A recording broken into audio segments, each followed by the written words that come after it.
Bir cana bəndəm, bir ruh istərəm. Bir qəlbə bəndəm, bir eşq istərəm. Bu eşq yolunda bir pay istərəm.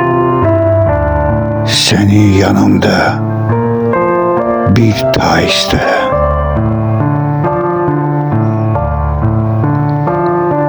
Qəlbimdə yanan bir köz istərəm. Adınla dolan bir söz istərəm. Saçının qoxusunu almaq istərəm. Sevdanın məcnunu olmaq istərəm.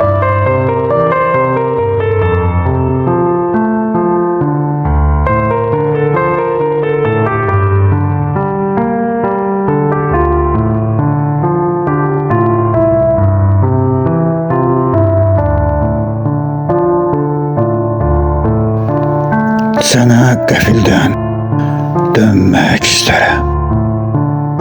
Bu sənsizlikdə sönmək istərəm.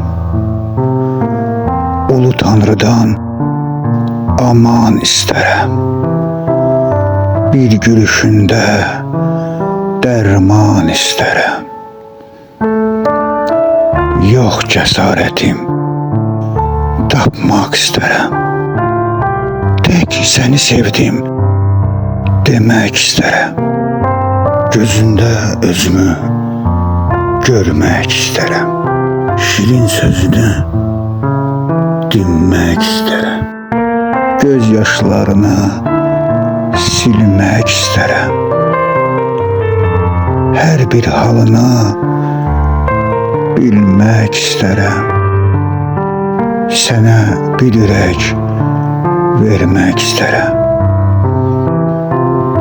Bu dünyada tək səni istərəm.